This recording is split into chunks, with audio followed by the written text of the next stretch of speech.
Bonjour à tous. Alors, dans la série Gagner en autonomie par la réduction des budgets, aujourd'hui on va aborder le budget transport, qui, comme on l'a vu dans la vidéo générale sur les budgets, est aux alentours de 22%, donc ce qui est assez conséquent. Mais avant cela, je voulais vous parler du cheval en termes de transport potentiel. C'est parti.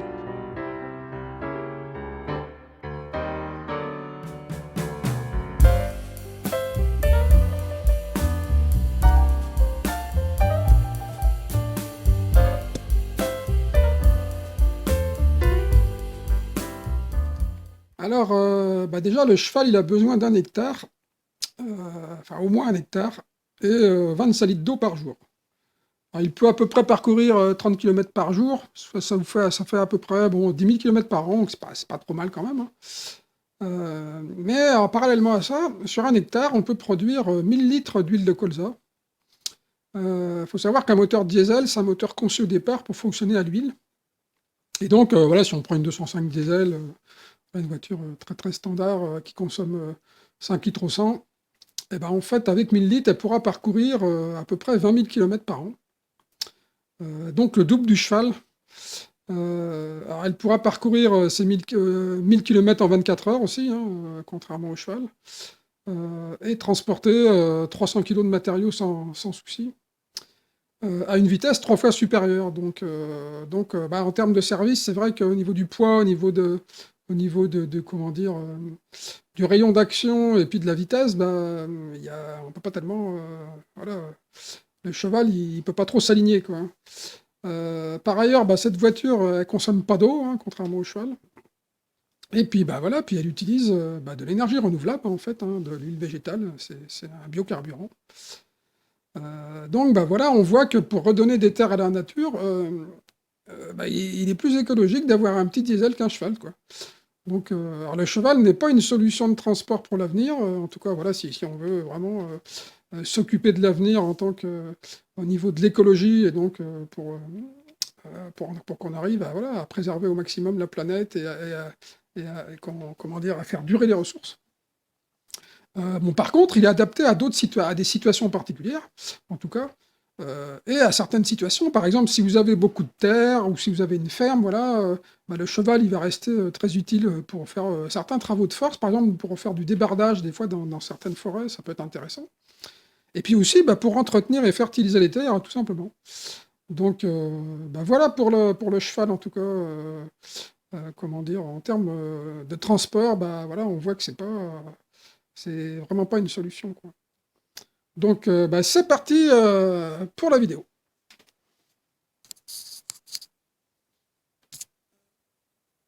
Alors, donc là, un petit tableau donc, qui rassemble en fait tous les postes de ce budget. Alors oui, j'ai mis un budget alors, entre 4000 et 6000 dans la vidéo principale sur les budgets. J'avais tablé sur 4000. Comment dire, il y a une grosse fourchette en fait, hein, dans ceux qui font des études là-dessus. Et donc c'est pour ça que je vous ai mis 4 à 6000, parce que voilà, ça peut monter jusqu'à 6000 hein, suivant les estimations. En tout cas, donc tout ça, c'est du budget moyen. Alors donc, qu'est-ce qu'on voit? Qu'est-ce qu'on voit? L'achat reprise, en fait, c'est à hauteur de 43% de ce budget. Le carburant, 15%. L'entretien, 14%. L'assurance, 11%. Le garage, 10%. Les frais financiers, 4%. Et les péages, 3%. Alors on voit clairement que le plus gros poste, en fait, dans ce budget transport, ça va être l'achat reprise d'un véhicule, quoi. Donc c'est là-dessus, en premier lieu, qu'il va falloir travailler. Et ensuite, il y a le carburant, mais qui est pas c'est pas non plus le poste principal. Mais vous voyez, on peut travailler, voilà, sur, les quatre premiers postes, voire même les cinq premiers postes. Donc c'est parti. Alors, un des moyens de réduire, le poste achat-reprise d'un véhicule, déjà, pourquoi déjà on achète, voilà, un véhicule très cher? Bien souvent, c'est parce qu'en fait, voilà, on veut être sûr de son véhicule, on veut pas être embêté et voilà et c'est souvent, quand on n'y connaît pas grand-chose non plus, voilà, en automobile, en mécanique, ça se comprend, quoi. Et donc, un des moyens, en fait, de réduire ça, c'est au lieu d'acheter un véhicule très récent et très cher, d'acheter 2 véhicules d'occasion. Alors pourquoi? Parce qu'en fait, vous allez pouvoir en avoir un en remplacement. Alors évidemment, c'est plus facile quand on est voilà, quand on vit à 2, par exemple. On peut jouer sur, 2 véhicules, si, les 2 n'ont pas besoin d'un véhicule tous les jours, bah, on peut jouer là-dessus. Mais même si vous êtes, voilà, si vous êtes tout seul, 2 véhicules, d'occasion, voilà, d'occasion, on peut trouver des véhicules vraiment, pas chers. Aujourd'hui, voilà, il y a le contrôle technique. On peut acheter, voilà, des véhicules, roulants, voilà, en bon état, même s'ils ont des kilomètres. Mais d'avoir un véhicule, d'avoir un véhicule, comment dire? En remplacement, voilà, on sait, bah, voilà, on sait que si on tombe en panne, on en a toujours un deuxième. Et donc, bah, on peut, voilà, au lieu d'investir, par exemple, d'emprunter pour acheter un véhicule, je sais pas, 15 000 €, bah, là, on peut mettre, 2 000 à 3 000 € dans 2 véhicules, d'occasion. Et donc, bah, tout de suite, ça va réduire, en tout cas, ça peut réduire considérablement, le poste achat-reprise. Efficacité de ce comment dire? De cette astuce, moi j'estime qu'on peut voilà, on peut réduire de 50 à 70 hein, de ce poste, quoi. Moi par exemple, je vais vous dire, j'achète des véhicules maxi à 1 500 € qui durent, minimum, 5 ans, soit, 3 donc ça fait 300 € par an seulement donc, vous voyez, donc par rapport au poste qui est de l'ordre de 1 700 € minimum. Voilà et là, d'ailleurs mon dernier véhicule, je suis, même je vais au-delà parce que je suis rendu à 8 ans donc et je l'avais acheté je crois 1 300 donc voilà, donc je suis bien en dessous des 300 €, des 300 € annuels. Voilà et d'ailleurs, bah, alors le budget donc investissement, donc dans le budget transport, bah, c'est souvent omis du budget coût de déplacement, alors qu'en fait il dépasse très souvent 40 du budget. C'est le plus gros poste en fait du budget déplacement.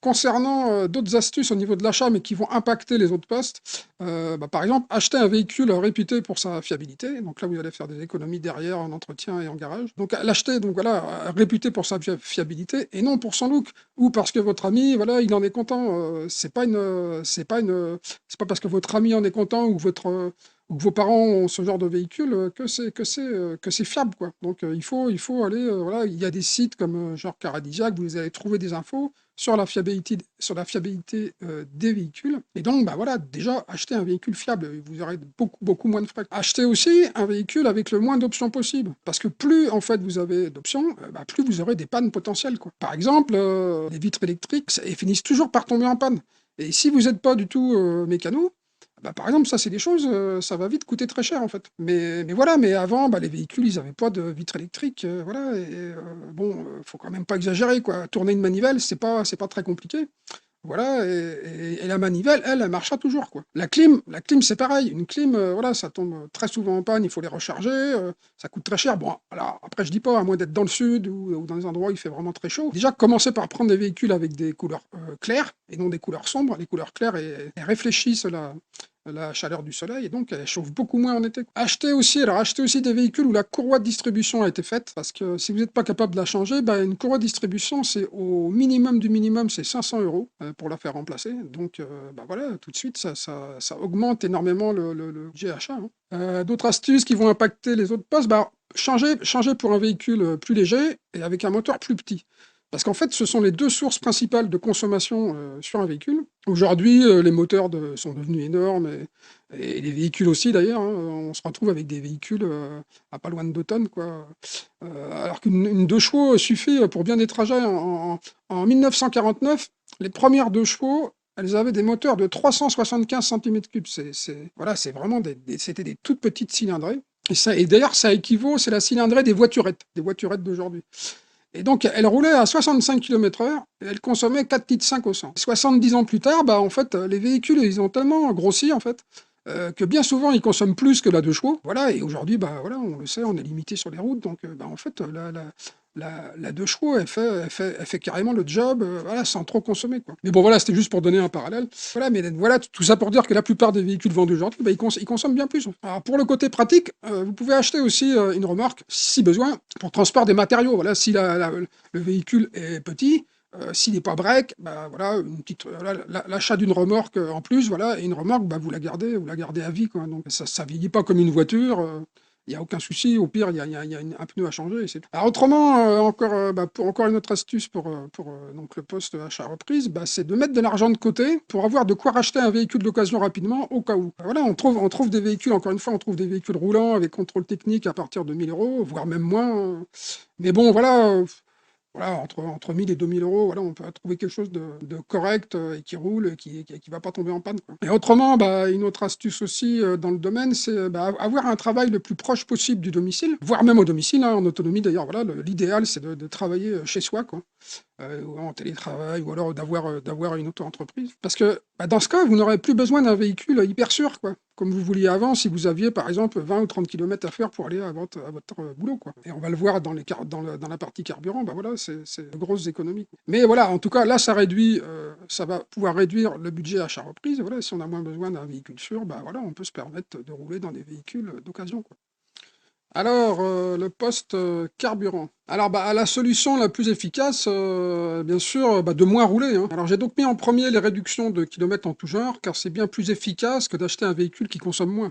Alors, bah, déjà, avoir un travail, bah, le plus proche possible du domicile, hein, voire même au domicile comme, je viens d'en parler, dans le poste achat-reprise. Au prix du carburant aujourd'hui, en fait, tu travailles pour payer l'essence, pour aller travailler, quoi. Bon, entre parenthèses, le poids que pèse, la taxe donc, sur les produits pétroliers, bah, sur les bas salaires, c'est tout simplement, scandaleux, quoi. Moi, je me rappelle d'un temps où on disait qu'à 5 francs, bah, on arrêterait de rouler, et voilà, et bientôt on est rendu à 2 €, quoi, donc on est, bah, approché des 15 francs, quoi. Mais bon, voilà, quoi. Alors se déplacer, bah, ouais, ça coûte très cher, il est souvent, beaucoup plus intéressant, bah, d'avoir un emploi, payé moins cher, mais plus proche de chez soi, quoi. Parce qu'au-delà du carburant, bah, on peut aussi, bah, manger à la maison, en fait. Bon, on fait vite des économies parce que quand vous mangez dehors, bah, voilà, un repas, bah, ça va être minimum, 5 €, hein, alors qu'à la maison, vous pouvez manger pour 1 €. Donc, bah, en fait, ça veut dire ouais, donc 5 jours par semaine, bah, vous allez économiser, 4 €, donc ça fait, bah, là, 20 € la semaine, 80 € le mois, quoi. Donc, voilà, c'est tout de suite, voilà, on approche d'une centaine d'euros, rien que, voilà, le fait de travailler à domicile ou de faire du télétravail, bah, voilà, et puis, surtout, bah, comme on l'a vu dans le poste d'avant, vous allez plus avoir besoin d'un véhicule hyper sûr et donc hyper cher. Donc, bah, voilà pour cette astuce bah, voilà, travailler au plus proche de chez soi. Moi, c'est une astuce, j'estime que, voilà, on peut réduire entre 20 et 50 bah, le budget essence, hein, le poste essence. Il faut quand même savoir que 75 des déplacements, des automobilistes, bah, sont dus au trajet domicile-travail, domicile-école et domicile-magasin. Et voilà, et le trajet domicile-travail, bah, c'est 5 jours sur 7, hein. Alors autrement, bah, aussi avoir un service de transport public, pour emmener les enfants à l'école. Voilà, donc ça, il faut y penser, si vous avez des enfants, parce que si vous devez vous-même les emmener à l'école, bah, voilà, ça peut vite coûter très cher parce que, bah, les écoles, il y en a pas partout, hein. Des fois, il faut faire des kilomètres, quand on est à la campagne, voilà, pour emmener les enfants à l'école. Donc, bah, voilà, si vous habitez à une distance, raisonnable, ça va aller, quoi. Parce que ce budget de transport, bah, il peut être très impactant, autant impactant, en fait, que le transport, domicile-travail, hein. Mais alors, durant moins d'années, bien sûr, que le travail, quoi. Mais alors autrement, bah, on peut aussi, voilà, maintenant en autonomie, bah, on peut aussi, faire l'école à la maison, hein. Ce qui est d'ailleurs, très, très adapté à la vie en autonomie. Alors voilà, et bah, réduction possible, bah, pareil entre 20 et 70, hein. Si vous avez si vous emmenez vos enfants à l'école et que les trajets sont très longs, bah, voilà, c'est très, très impactant pour le poste carburant. Alors autrement, ah bah, avoir du stock alimentaire et ménager, bah, pour plusieurs mois, et avoir une production de produits alimentaires, frais chez soi, bah, ça va limiter considérablement les trajets, quoi, hein. Donc, bah, voilà, voilà, en termes d'efficacité, voilà, ça peut se situer entre 10 et 30, pareil, hein, voilà, moi je connais des gens, ils vont tous les jours, ils vont toujours, par exemple, tous les jours faire des courses, hein. C'est-à-dire, c'est un budget énorme dans le poste carburant. Alors, acheter sur internet, bah, plutôt que dans les centres commerciaux, hein, voilà, et bien évidemment, voilà, aujourd'hui, on bénéficie, de ce système qui malgré tout est quand même, plus écologique finalement. Parce que, bah, voilà, ça passe par des transporteurs qui, eux, ils remplissent leurs camions, alors que vous, bah, par exemple, vous allez avant, on se déplaçait voilà, quelque part, pour mettre, un produit dans un sac de courses, voilà, et puis on déplaçait tout un véhicule pour ça, et parfois même sur plusieurs dizaines de kilomètres. Donc, voilà, et bien souvent, voilà, quand on achète sur internet, bah, bien souvent les prix des livraisons, bah, ils vont être inférieurs, en fait, au montant du carburant que vous auriez dépensé pour aller au centre commercial. Alors voilà, bon, après pour ceux qui, voilà, qui ont jamais acheté sur internet, faut savoir qu'aujourd'hui, toutes les banques, elles ont des systèmes, sécurisés. Par exemple, du genre e-card, c'est-à-dire que ça vous crée une carte, virtuelle, pour un achat, donc ce n'est pas votre numéro de carte que vous donnez. Donc, en fait, vous pouvez pas vous faire pirater votre carte bancaire, c'est impossible. Voilà, donc il y a plein, tout ça pour dire qu'il y a plein de moyens sécurisés d'acheter sur Internet. Voilà, puis après, bah voilà, vous demandez à vos amis pour les sites de confiance, des choses comme ça, ou alors vous cherchez des avis sur les sites où vous achetez. Voilà, il n'y a pas de souci, quoi. Alors après, autrement, alors là, ça va être des astuces qui vont être plus adaptées on va dire, à des écolieux, mais pas que, pas que. Donc, par exemple, bah, alors, avoir plusieurs véhicules adaptés aux besoins en chargement. Alors, par exemple, bah, voilà, si c'est sur un petit écolieu, bah, voilà, vous pouvez avoir un monospace qui va transporter bah, toute une famille, voilà, ou des matériaux, puis qui va consommer voilà, à peu près 6 litres au 100. Alors, une citadine, ça peut transporter jusqu'à 4 personnes avec les courses, et puis ça va consommer dans les 4 litres 5 au 100, quoi. Après, bah, une voiturette, ça peut transporter 2 personnes et puis de bonnes courses parce qu'il y a un gros, gros coffre contrairement à ce qu'on peut croire dans les voiturettes. Et ça consomme que 3,5 litres au 100. Après, bah, un scooter ou une moto 125 pour 2 personnes et puis des courses voilà, dans un top case, bah, voilà, vous êtes à 3 litres au 100. Après, vous allez aussi pouvoir avoir bah, une petite voiture électrique, genre Twizy par exemple, ou Ami de chez Citroën. Voilà, pour là, donc là, vous pouvez être à 2 personnes là-dedans, avec un peu de course. Bah, la conso, bah, du coup, elle est gratuite, hein, surtout si vous êtes au photovoltaïque. Enfin, elle est quasi gratuite, mais et elle est gratuite si vous êtes au photovoltaïque. Alors là, c'est intéressant parce que il y a si vous avez le droit au bonus, donc en fait, les bonus et les primes à l'achat, bah, ça va dépendre aussi de vos revenus. Mais ça peut être intéressant dans le cadre d'un remplacement, par exemple, d'un deuxième véhicule, hein, ça peut être assez intéressant. Et si, voilà, si les commodités bah, sont assez proches, parce que bah, des petits véhicules, voilà, c'est des petits véhicules faits pour la ville, normalement, c'est pas fait pour faire des kilomètres, et puis voilà, puis c'est limité, hein, c'est limité en vitesse. Qu'est-ce qu'il y a autrement? Bah, il y a les Solex, bon, on n'en voit plus beaucoup, mais il y a les Solex, ça consomme 1,5 litre au 100, voilà, bon, c'est pour une personne, hein, avec de bonnes sacoches pour faire les courses. Après, vous avez les vélos à assistance électrique, bon, pour une personne, hein, voilà, pareil, avec des bonnes sacoches, vous pouvez faire des bonnes courses. Alors, c'est pareil, bon, bah, ça doit être avec une distance, voilà, raisonnable des commodités, quoi. Mais voilà, bon, bah, en ayant plusieurs véhicules, bah, ça, on peut faire, voilà, on peut faire vraiment des économies de l'ordre entre 30 jusqu'à 70%, surtout si vous êtes en écolieu, si vous partagez les véhicules, ou alors à plusieurs, hein, ça peut être avec des voisins, voilà, vous pouvez vous organiser, voilà, avoir plusieurs véhicules différents avec des consommations bah, en fonction du chargement et du nombre de personnes que vous mettez dedans. Alors, conduite économique. Alors, il faut savoir, au-dessus de 1000 tours minute, quand vous êtes en descente et que vous n'appuyez pas sur l'accélérateur, en fait, vous consommez zéro. Alors ça, attention, c'est valable que pour les véhicules à partir de la fin des années 90. Donc, je ne sais plus, c'est 98, 99 que ça a commencé. Parce qu'en fait, c'est l'électronique qui permet ça. Avant, bah, en fait, vous consommez toujours le carburant qui permet de tenir le ralenti d'un moteur. Et maintenant, bah, voilà, en descente, si le compte tour est au-dessus de 1000 tours, vous consommez rien. Nous, par exemple, bah, pour partir de chez nous, on a une grande descente, enfin, on a une grande descente qui fait 4 kilomètres.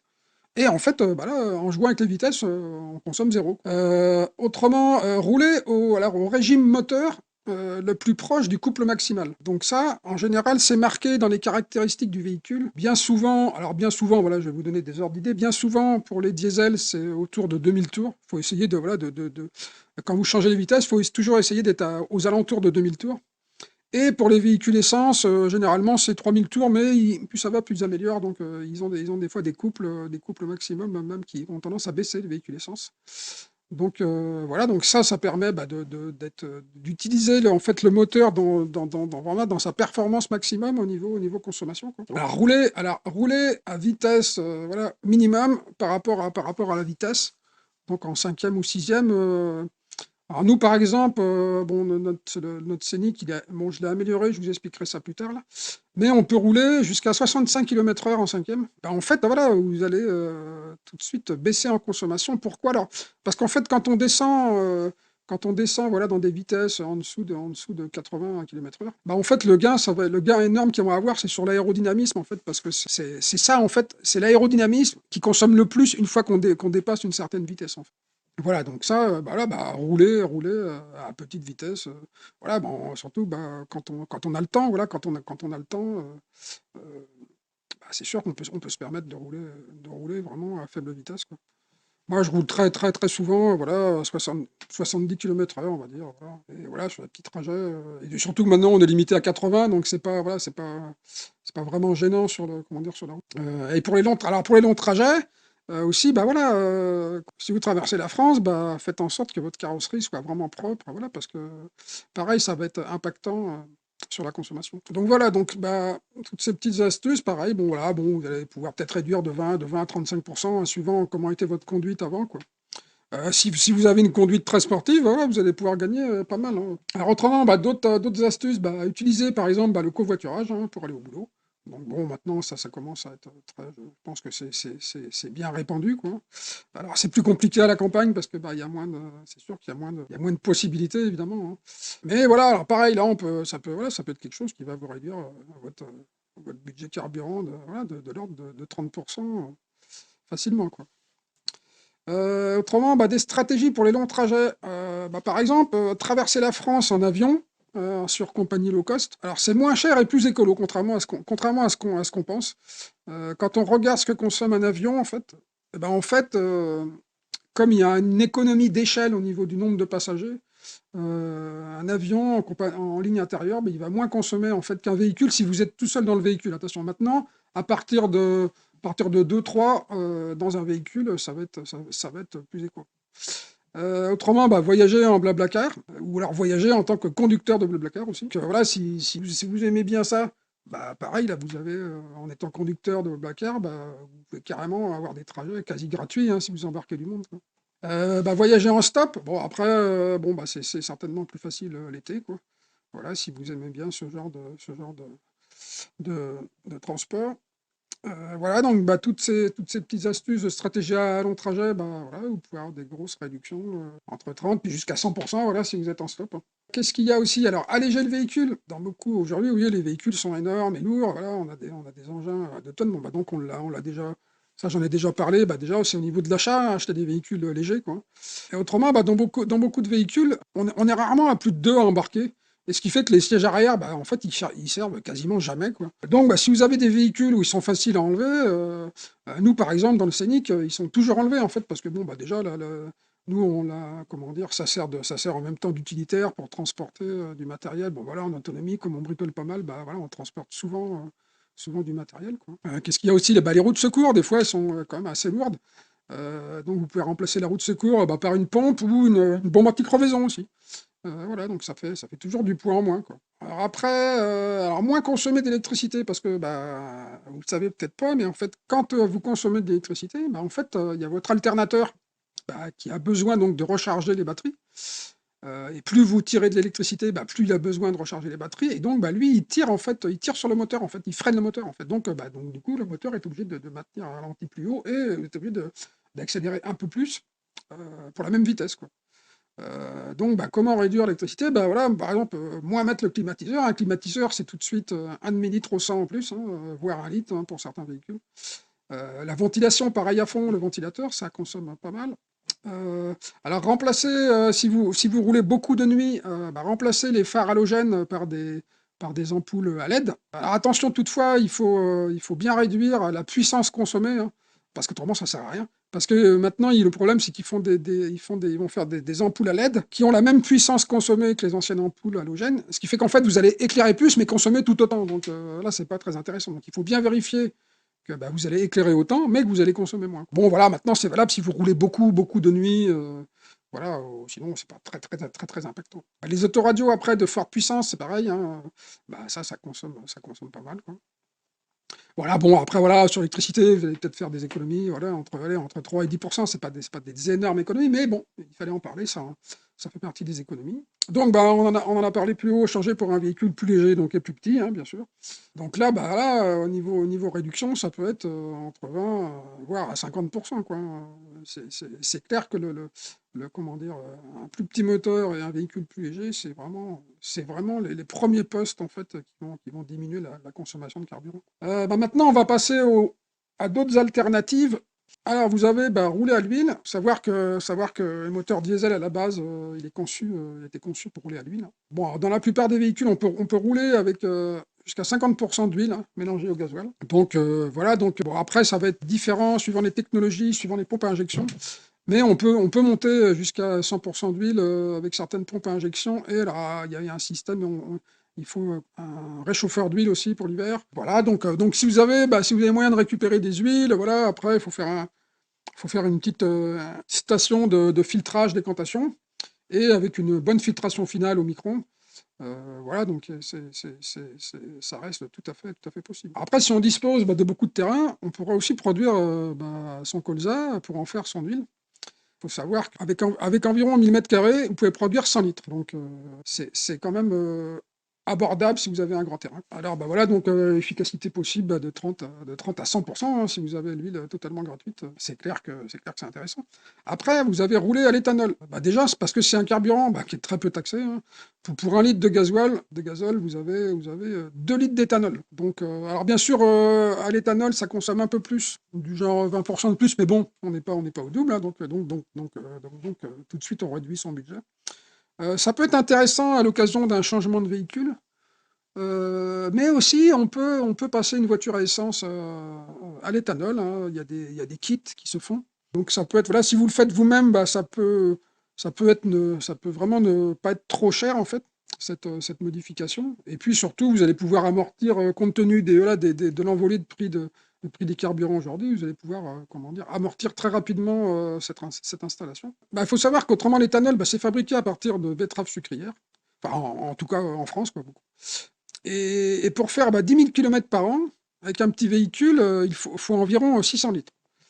Donc 600 litres, on va pouvoir les fabriquer sur 1200 m² de culture de betterave, donc en cultivant toute l'année de la betterave, hein, sur ces 1200 m². Ce qui reste tout à fait réalisable en termes d'autonomie et sans avoir des hectares, quoi. On voit d'ailleurs, il vaut mieux produire donc du bioéthanol plutôt que de l'huile végétale en termes de rendement à l'hectare. Mais la fabrication du bioéthanol, à partir de la betterave, ça va demander plus de travail. Il y a plus de process, quoi. Mais bon, quoi qu'il en soit, on voit qu'il est réaliste de produire son biocarburant si on fait moins de 10 000 km par an. Par exemple, avec le bioéthanol, il suffirait seulement 600 m² de surface pour produire de quoi rouler 5000 km. 5000 km quand on vit, 5000 km par an quand on vit en autonomie et qu'on travaille à domicile, c'est déjà beaucoup en fait, hein. On pourrait même envisager 2500 km par an. Ce qui réduirait la surface nécessaire à 300 m², soit une parcelle de 17 mètres par 18, ce qui est abordable pour beaucoup de monde, quoi. En tout cas, je trouve que c'est un sujet à creuser.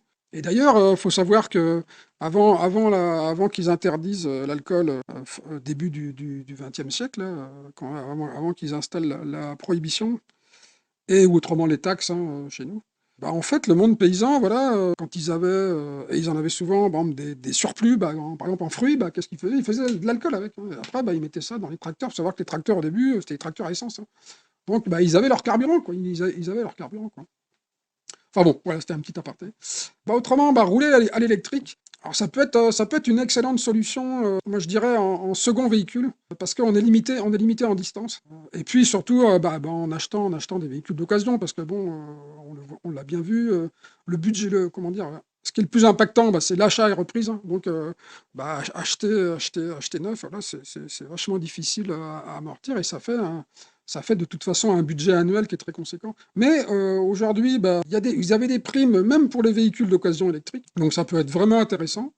Alors évidemment, les anciens véhicules, ils ont moins d'autonomie, mais bon, si c'est un second véhicule pour faire des petits trajets, voilà, bien souvent, la plupart des gens, ils font des trajets, voilà, par rapport au village qu'ils ont à côté ou la ville qu'ils ont à côté, donc c'est pas des grandes distances en général, enfin en tout cas 90%, on va dire, des trajets qu'on fait, c'est pas des grandes distances. Donc, on peut bien sûr produire une grande partie de l'énergie de charge par du photovoltaïque, mais ça va être beaucoup plus compliqué pour les installations autonomes en site isolé, parce que en fait, les puissances de charge ils sont assez élevées pour certains véhicules.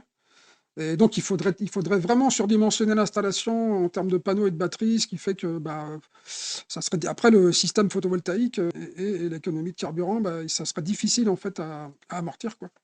Mais pour des petits véhicules, par exemple, alors vous avez la Twizy qui se fait en 80, c'est celle qui roule jusqu'à 80. Donc c'est déjà mieux que la Twizy voiturette à 45, là.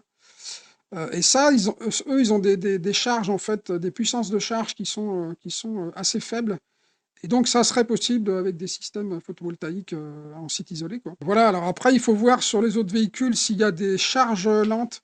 Mais bon, j'ai pas assez approfondi la question, mais en tout cas, ça peut être des solutions pour l'avenir, quoi. Alors, attention, bien sûr, il faut bien sûr acheter des véhicules où vous êtes propriétaire de la batterie, hein, parce qu'autrement, vous allez vous retrouver avec un loyer, en fait, un loyer de batterie à payer tous les mois, donc ça va impacter ce budget. Qu'est-ce qu'on a autrement? Alors, on a les kits HHO. Alors, c'est des kits voilà, qui fabriquent de l'hydrogène à partir d'électrolyse de l'eau. Et donc, vous injectez en général dans la conduite d'alimentation d'air du moteur. Et voilà, il y en a, voilà, les sites vous annoncent jusqu'à 30% pour des véhicules qui consommeraient 10 litres au 100. Bon, alors, il est bien évident que plus votre véhicule, voilà, que sur un véhicule, par exemple, qui ferait que 5 litres, bah, vous allez faire beaucoup moins d'économies, hein. Donc, moi, je dirais que ça peut être intéressant si vous faites beaucoup de routes. Après, voilà, si vous faites très peu de kilomètres, ça va pas être intéressant pour amortir le kit, parce que bah, déjà, ça va dépendre si vous le montez vous-même ou si vous le faites monter, quoi. Mais bon, voilà, tout ça pour dire que bah, ces kits existent, en fait, ces kits existent dans le commerce, hein. Après, il y a le kit Pantone, on en a beaucoup parlé à une époque. Alors, le kit Pantone, le système Pantone, bah, c'est plus adapté à des moteurs à régime constant, comme les groupes électrogènes, par exemple, mais pas vraiment adapté au véhicule, voilà, parce qu'en fait, il y a un réglage à faire entre le carburant et le gaz qui est généré avec le système Pantone. Donc, voilà, on est plus un peu là, on se retrouve dans une usine à gaz, en tout cas pour adapter ça sur les véhicules. Alors, autrement, un système tout simple à faire, c'est le Vortex. Alors, le Vortex, c'est une espèce d'hélice fixe qu'on met dans la conduite d'air. Et ça fait un effet turbo à bas régime. Donc, quand le turbo ne fonctionne pas. Donc, en fait, ça permet un meilleur remplissage des cylindres. Et ça améliore le couple du moteur à bas régime. Et ça permet de rouler à peu près à 500 tours minute en dessous de la normale. D'ailleurs, on le constate, on a moins de vibrations sur le moteur. Alors, pourquoi je vous dis on le constate? Parce que moi, j'en ai un sur le Scénic, hein. Voilà, et puis et du coup, comme on peut rouler à plus bas régime, bah forcément, on fait des économies parce qu'en fait, c'est comme si on avait amélioré le couple maximal. Et donc, bah, moins un moteur il tourne vite et moins il consomme. Donc voilà, c'est pas très compliqué à faire et à mettre en place. Et réduction possible entre 10 voilà, et 30%. Voilà, si vraiment le moteur il est vieux et qu'il consomme beaucoup, vous allez pouvoir vraiment gagner beaucoup. Mais autrement, voilà, ça va être proche de 10-20%, quoi. Autre système simple que j'ai moi aussi sur le Scénic, là. Alors c'est le boostage à la vapeur d'eau. Bon alors autant vous dire tout de suite que le système ne s'applique pas à la Bretagne parce qu'en fait il est déjà intégré dans la météo. Alors, euh, alors c'est un vieux système qui a d'ailleurs été utilisé sur les avions de chasse en 14-18 pour échapper aux ennemis. En fait, ça consiste à introduire de la vapeur d'eau dans la conduite d'entrée d'air du moteur. Et donc, ça augmente la puissance de la combustion. Voilà, alors après, un système très très simple, bah, c'est de mettre par exemple des éponges à moitié immergées dans un bac d'eau sur le circuit d'air du véhicule. Et donc, bah, l'air qui rentre pour aller dans le moteur, il va passer par cette boîte. Et au travers des éponges, il va se charger en humidité. Donc, bah, voilà, ça c'est vraiment le système le plus basique. Et autrement, bah, on peut faire quelque chose de plus performant avec un brumisateur qui serait alimenté avec une pompe à membrane qu'on trouve dans les camping-cars ou les caravanes, qui servent pour alimenter en eau donc ces véhicules. Et donc, c'est des pompes qui montent jusqu'à 3 bars, et donc, du coup, on se retrouve avec des pressions comme à la maison, et du coup, on peut alimenter un brumisateur. Et donc, bah, il suffit de mettre la buse du brumisateur juste devant l'entrée de l'air, en fait, par où rentre l'air dans le moteur. Et ce qui fait que bah, même avec un débit fixe, en fait, s'il y a trop de, comment dire, de brumisation, bah, de toute façon, elle va tomber par terre, l'eau va tomber par terre au lieu de rentrer, au lieu d'être entraînée avec l'air. Mais on peut avoir vraiment là quelque chose d'efficace parce que en fait, bah, l'air va se charger de prendre toute la vapeur d'eau qu'il a besoin au passage. Donc, mais voilà, ça c'est un système très simple. Donc il faut un injecteur de brumisateur, un bout de tuyau et puis une petite pompe à membrane. Voilà qu'on met en route une fois qu'on a démarré. Voilà, donc un système plutôt simple, quoi. Bon bah voilà, on a fait le tour de ce qu'on pouvait faire voilà, pour économiser du carburant. Alors le poste entretien.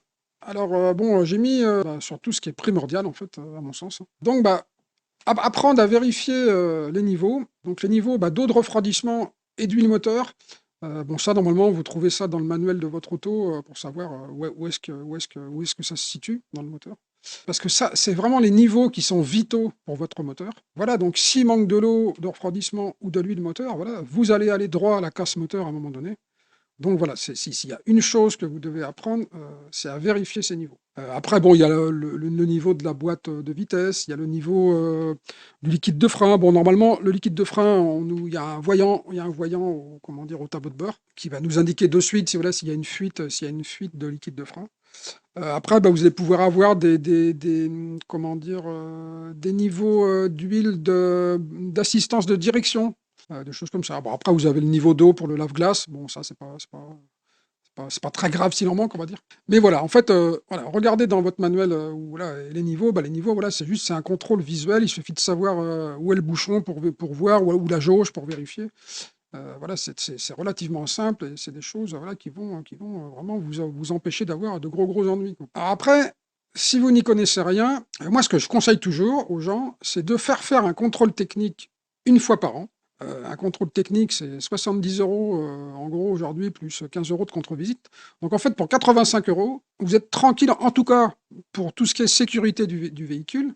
Et je dirais même pour santé quelque part du moteur, parce que comme ils mesurent la pollution, bah, si votre moteur il bouffe de l'huile, voilà, ça va vite, ils vont vite le voir. Maintenant, attention, maintenant ils rentrent pas dans le moteur. Après, pour le moteur, voilà, il faut voilà, si vous avez quelqu'un de confiance qui peut voir au niveau du moteur. Mais bon, normalement, le moteur, voilà, si le véhicule, quand vous l'achetez, il marche bien, il fume pas, voilà, vous n'avez pas, il y a pas de bruit. Bon, voilà, il y a pas de souci, hein. S'il bouffe pas d'huile au départ, voilà. Donc si il fume pas, de toute façon. Donc voilà, donc le contrôle technique, bah, oui, donc une fois par an, et vous faites faire les travaux obligatoires, parce que l'avantage du contrôle technique, c'est que ça vous laisse 2 mois pour faire les travaux, ou les faire vous-même, du coup. Et ben, c'est plus facile quand on a 2 mois devant soi, bah, d'essayer de les faire par soi-même. Parce que bah, quand la panne arrive, bah, on n'a pas de choix que de faire du curatif de suite, surtout si, voilà, si on n'a qu'un véhicule et que voilà, on en a besoin tous les jours. Bah, du coup, bah, tout de suite, qu'est-ce qu'on fait? Bah, si on ne connaît pas grand-chose, on va au garagiste. Et donc, bah, tout de suite, c'est très impactant au niveau du budget, quoi. Donc, voilà. Et donc, alors, attention toutefois quand même au contrôle technique. Bah, eux, ils vérifient pas, ils sont pas là pour vérifier les niveaux, hein. Bon, il y en a certains qui vont le faire, hein, mais voilà, ça fait pas partie, enfin, de ce que je me rappelle, ça fait pas partie de la liste des vérifications. Eux, ils sont là pour la sécurité du véhicule avant tout. Voilà, votre sécurité, la sécurité sur la route par rapport aux autres. Alors après, bah, au niveau de l'entretien, avoir une conduite en douceur. Voilà, si vous conduisez comme un sagouin, si vous pensez être sur un circuit de 24 heures du Mans ou de rallye, bah, c'est sûr que le véhicule, il va avoir beaucoup de mal à bien vieillir, quoi. Alors, par exemple, dans la conduite en douceur, alors ne pas accélérer au-delà de 2500 tours. Donc ça, c'est pour un diesel, et on va dire de 3000 tours pour une essence, quoi. Donc surtout quand le moteur est froid, quoi. Comment dire, c'est à froid que le moteur va s'user, parce que tant que une huile, en fait, elle est efficace à partir d'une certaine, quand le moteur est à température, en fait, elle va être beaucoup plus efficace parce qu'elle va être plus fluide. Et donc, bah, voilà, il faut éviter de tirer sur un moteur à froid. C'est vraiment ce qui va l'user, en fait. Alors après, bah, éviter de conduire vite dans les routes avec beaucoup de virages, par exemple, parce que ça, bah, ça va user les roulements. Parce qu'il faut savoir que les roulements, ils sont faits pour travailler verticalement, mais pas horizontalement. Ils ne sont pas du tout faits pour ça, quoi. Et donc, bah, voilà, quand vous prenez les virages rapidement, avec la force centrifuge, bah, il y a une usure vraiment prématurée des roulements. Donc, bah, voilà, il faut éviter au maximum, quoi, parce que c'est, voilà, pareil, ça, c'est des travaux qui coûtent cher quand on ne sait pas les faire. Alors, éviter de rouler aussi, bah, sur des routes, enfin, de rouler vite sur des routes vraiment toutes cabossées, quoi, parce que là, c'est une usure très prématurée des amortisseurs. Donc voilà, encore des freins en plus. Utiliser le frein moteur au maximum, d'ailleurs, c'est ce qu'on apprend généralement quand on passe le permis, bah, faut vraiment utiliser le frein moteur avant d'utiliser les freins du véhicule. Donc voilà, donc éviter de freiner au dernier moment quand on arrive à une intersection, ou un feu, voilà, ou un stop, et d'utiliser, bah, au minimum, en fait, les plaquettes de frein du véhicule, quoi. Alors éviter au maximum, bah, les conduites sportives, parce que ça va user prématurément, bah, le moteur, mais aussi, par exemple, la courroie de distribution, parce que ça va être beaucoup plus, les dents vont être beaucoup plus sollicitées, en fait, hein, avec la puissance, quoi. Ne pas garder le pied sur l'embrayage, parce que ça va user prématurément ce qu'on appelle la butée d'embrayage, qui est le roulement qui est le roulement qui permet donc de décoller l'embrayage pour passer les vitesses. Et ce roulement, bah, c'est comme les roues, en fait, il travaille à la verticale, mais il n'est pas fait pour travailler à l'horizontale. Et en fait, quand on appuie sur l'embrayage, on fait travailler le roulement donc à l'horizontale. Alors, évitez de faire patiner l'embrayage au maximum. Il faut savoir qu'avec un diesel, voilà, un diesel, vous embrayez, vous embrayez même au ralenti, quoi, en fait, quoi. Enfin, sur du plat, voilà, à part si vous êtes vraiment dans une côte, mais au ralenti, vous embrayez, le véhicule avance et il ne cale pas, quoi, il n'y a aucun problème. Et maintenant, les véhicules essence comment dire, ont des couples qui sont vachement améliorés, et du coup, voilà, sans accélérer beaucoup, voilà, vous embrayez et c'est parti. Euh, alors, qu'est-ce qu'il y a autrement? Ce qu'il faut savoir, bah, là, c'est plus un choix de véhicule. Bah, un véhicule diesel, il use quasiment pas de pot d'échappement, contrairement à l'essence, parce que en fait, les gaz d'essence sont beaucoup plus corrosifs en fait que les gaz de diesel. En tout cas, moi, depuis que je roule au diesel, j'ai jamais changé un pot d'échappement sur aucun de mes véhicules, d'ailleurs. Donc, bah voilà pour voilà tout ce qui est voilà en tout cas entretien ou voilà comment préserver son véhicule au maximum pour éviter bah, d'avoir à aller au garage. Alors, le poste assurance. Comment réduire le budget assurance? Bah, donc, va pas y avoir 36 possibilités. Ah bah déjà, bah, acheter des véhicules qui coûtent pas cher en assurance. Ça, vous allez pouvoir trouver des infos sur Internet là-dessus. Autrement, bah, vous appelez, vous voyez un véhicule qui pourrait vous convenir, bah, vous demandez à votre assurance combien ça va vous coûter, quoi. Le renseignement, il est gratuit, hein. Voilà, donc bah, encore une fois, bah, voilà, acheter un véhicule voilà, par rapport à que l'assurance, elle n'est pas chère, plutôt que par rapport à son look, quoi, parce que son look, souvent, il va vous coûter cher dans tous les domaines, quoi. Alors, rouler en véhicule ancien, bah, ça permet aussi bah, de se passer des assurances, par exemple, tout risque et vol, hein. Moi, j'en ai jamais eu, parce que j'ai toujours roulé qu'avec des véhicules vraiment anciens et qui me coûte pas cher et donc déjà bah, si on me le volait bah ça serait pas une grosse perte financière et surtout bah en général bah c'est pas ça qu'on vole quoi. Les voleurs ça les intéresse pas d'avoir des véhicules d'occasion. Ce qui les intéresse c'est voilà, c'est les véhicules dernier cri quoi, hein, qui peuvent vraiment se revendre très cher quoi. Donc bah voilà, donc du coup bah ça réduit tout de suite voilà quand vous passez d'une assurance tout risque à une assurance routière tout de suite voilà ça baisse énormément la prime d'assurance, quoi. Donc, bah voilà pour les assurances. Bon, il n'y a pas énormément de choses. Après, bon, si vous avez d'autres astuces, n'hésitez pas à la mettre dans les commentaires. Alors, bah, le poste garage, ou enfin, en tout cas, comment l'éviter au maximum. Bah, on va revenir, j'en parlais dans le poste achat reprise. Bah, déjà, acheter un véhicule réputé pour sa fiabilité et non pour son look. Donc, comme je disais, on trouve ça voilà, sur des sites genre Caradisiac. Voilà. Alors, et si possible, bah, avec le moins d'options possible. Voilà, ça fera dépendant moins. Donc, bah, acheter si possible bah, avec des courroies de distribution qui sont déjà faites. Hein, comme ça, bah, vous économisez au minimum 500 euros à court ou moyen terme, hein. Bah, si vous n'y connaissez rien, bah, comme je disais en entretien, bah, faire un contrôle technique une fois par an. Voilà, et vous de faire uniquement les réparations notées sur le rapport, celles qui sont obligatoires. Et vous les faites faire bah, dans un centre, voilà, genre Neuroto, voilà, qui sont eux, ils peuvent faire toutes ces réparations en fait basiques en fait sur les véhicules, voilà, qui sont pas propres, par exemple à la motorisation. Donc en général, bah, dans les centres auto, voilà, ils font tout ce genre de réparation. Alors pourquoi? Parce que bah, le contrôle technique, lui, il n'est pas là à but lucratif. C'est pas un garage, lui, il fait que du contrôle. Et donc, bah, ils vont pas vous pousser à la consommation. Donc, eux, ils vous disent qu'est-ce qui va pas. Donc, voilà, au niveau de la sécurité. Donc, bah, quand vous allez dans un centre auto, vous demandez à faire remplacer uniquement ces choses-là. Et l'autre, comment dire, le centre auto, s'il veut faire remplacer autre chose, bah, vous dites non, voilà, c'est tout. C'est votre contrôle technique qui va vous donner la confiance en fait dans votre véhicule et vous n'allez pas pouvoir vous faire arnaquer au niveau du garage en fait. Donc bah, c'est vraiment un moyen simple de ne pas se faire escroquer. Et voilà, et dans les centres auto, aussi ce qu'il faut savoir, bah, c'est que toutes les réparations, ils sont tarifés et affichés, donc vous n'avez pas de surprise quoi. Bon, à part pour des choses très particulières, mais en général, voilà, vous avez déjà les tarifs et ils sont affichés, quoi. Alors donc apprenez, bah, voilà, comme j'en ai parlé en entretien, apprenez voilà, à faire les niveaux de votre véhicule, hein, au huile moteur, hein, surtout, parce que c'est vraiment, voilà, c'est vital en fait. Alors la vidange de votre véhicule, bon, à part si vous roulez énormément, tous les 2 ans, c'est tous les 2 ans, moi je trouve ça très bien. Et avec le remplacement du filtre à huile, donc pareil, vous pouvez faire ça en centre auto.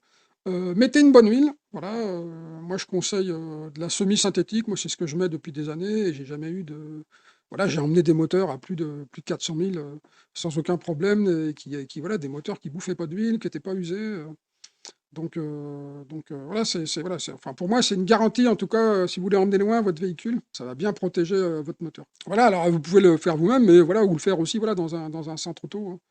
Les centres auto, voilà, c'est pas très cher, voilà, si vous faites ça que tous les 2 ans, c'est pas un gros budget non plus à consacrer. Alors après, un niveau de boîte, c'est bien, moi je dirais, vérifier tous les 2 ans quand même. Puis voilà, une vidange, vraiment s'il y a besoin, quoi. Bon, moi j'en ai quasiment jamais fait dans ma vie, mais par contre, voilà, faut vérifier de temps en temps, bah, surtout si vous avez si aussi vous signale des fuites au contrôle technique au niveau de la boîte, bah voilà, une fuite, bah, au bout d'un moment, la fuite quand elle dure des années, bah, au bout d'un moment, il y a plus d'huile, hein. Si la fuite existe toujours, au bout d'un moment, ça va se vider complètement, quoi.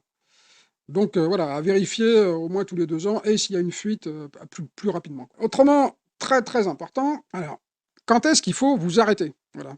Heu, alors déjà, s'il y a un voyant d'alarme qui s'allume, il faut absolument s'arrêter. Il faut identifier le problème et puis savoir si vous pouvez continuer à rouler ou pas. Voilà, si vous devez rester à l'arrêt, vous restez à l'arrêt. Vous vous débrouillez autrement pour, finir votre trajet, mais vous roulez pas avec un voyant qui vous dit que la voiture elle a plus d'huile ou je ne sais quoi, enfin voilà, il faut identifier, savoir si vous êtes en sécurité si votre véhicule est en sécurité, si vous reprenez la route avec. Bah, une odeur de chaud, voilà, ou bizarre qui apparaît soudainement, pareil, vous vous arrêtez, il faut absolument identifier, qu'est-ce que c'est, avant d'être sûr que c'est inoffensif pour le véhicule pour pouvoir redémarrer, quoi. Et un bruit, pareil, un bruit qui apparaît soudainement, voilà, il faut absolument vérifier qu'est-ce qui se passe, quoi. Parce que, bah, s'il y a quelque chose de grave, ça va s'empirer, en fait, donc voilà, ça peut vous amener, bah, voilà, à des frais énormes, voire carrément à la casse du moteur. Donc très très important. Donc pour moi, c'est la trilogie. Donc un voyant, une odeur ou un bruit, on s'arrête et on doit savoir d'où ça vient absolument.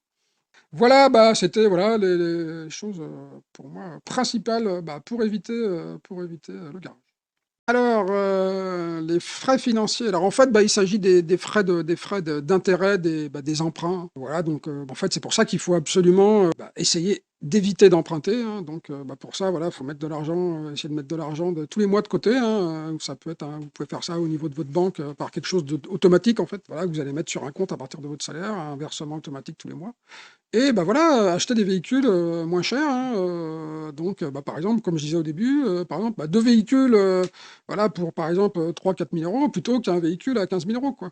Donc tout de suite, bah, ça va être beaucoup plus facile, d'avoir cet argent, que les 15 000 € quoi. Donc voilà, bon, on peut pas dire grand chose de plus, sur ces frais-là, hein, qui sont vraiment liés à voilà, à l'achat d'un véhicule.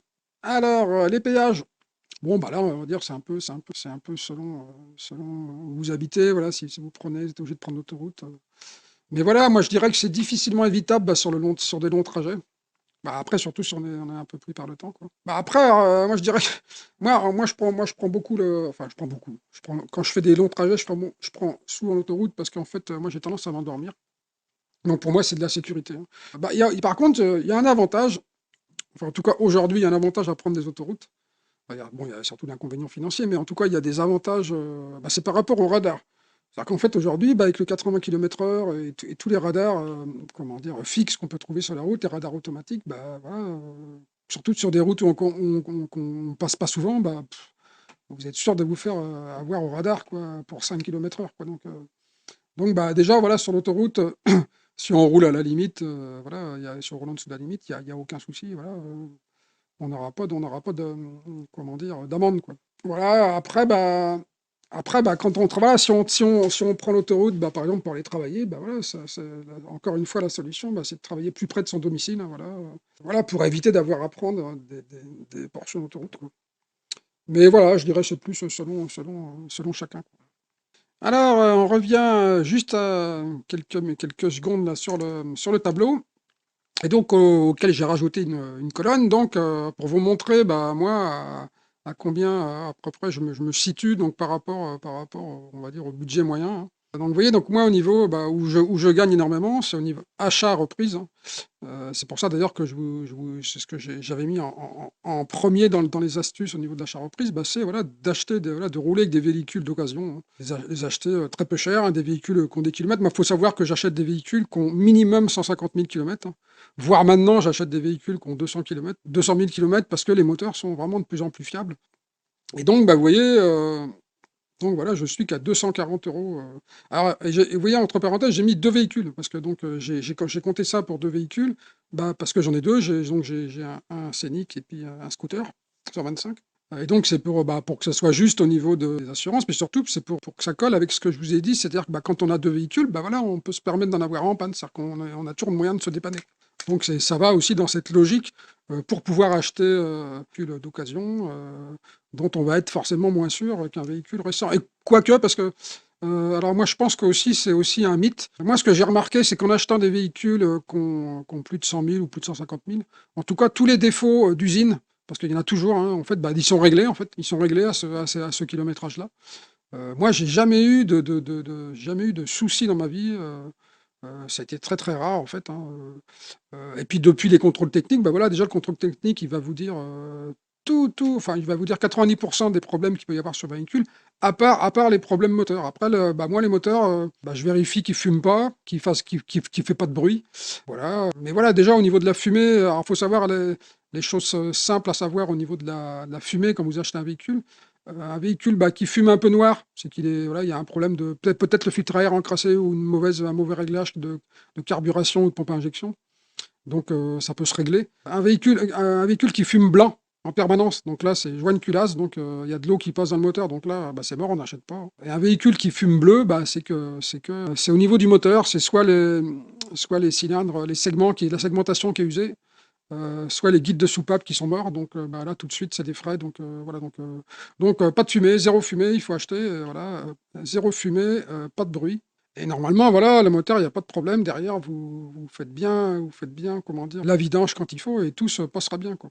Et voilà, puis vous roulez tranquille, quoi, avec des vieux véhicules, on roule tranquille, on sollicite pas.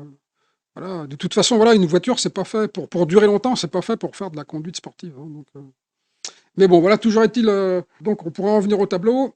Bon, vous voyez, au niveau carburant, 350 en gros, euros par an. Bon, après, ça va dépendre un peu d'à combien vous êtes, des commodités, on va dire, hein. Mais aussi, voilà, des trajets que vous avez à faire, quoi. Si vous n'avez pas voilà, comme je le disais, le plus impactant, c'est le trajet travail, quoi. Au niveau de l'entretien, vous voyez, j'ai 200 €. Bon, en général, voilà, là-dedans, il y a le contrôle technique, il y a des pneus de temps en temps, des plaquettes de frein, voilà, mais il y a pas grand-chose, quoi. Assurance, voilà, je suis on va dire, voilà, par rapport aux 440, là, parce que je suis sur deux véhicules. Donc voilà, après, garage zéro, hein, moi j'y vais jamais au garage. Frais financiers, zéro également. Et puis péage, voilà, un peu parce que, comme j'expliquais, je préfère la sécurité comme je m'endors facilement. Donc voilà, mais c'était juste pour vous montrer ce à quoi on peut arriver. Voilà, maintenant, arriver à zéro, c'est pas possible, hein. On pourrait gagner encore sur le carburant en ayant un véhicule électrique, par exemple. Ou alors, si on fabrique son huile ou son éthanol, voilà, bon, maintenant, voilà, on pourrait gagner 350, donc il y aura encore 1 000 €, quoi, parce que voilà, après, voilà, ce qu'on peut pas réduire, ça va être l'assurance. L'entretien, voilà, il y a un minimum, hein, entre des pneus puis des plaquettes, quand on roule, voilà, on est obligé, il y a ça. Les péages aussi, on peut pas trop, bon après ça on pourrait réduire, hein, vraiment, mais après, et puis surtout, le montant de l'achat reprise, voilà, il faut bien un montant pour acheter le véhicule, à moins qu'on vous le donne, mais bon, c'est assez rare quand même. Mais voilà, bon, voilà à quoi moi je suis arrivé à descendre. Donc bon, moi ça me paraît correct parce que ça correspond en gros, on va dire, allez, à un salaire mensuel. Donc ça veut dire que voilà, pour le transport, il faut que je travaille un mois, quoi, dans une année, donc ça me paraît pas mal. Voilà, et écoutez, je vous dis à bientôt sur la cabane. Ciao.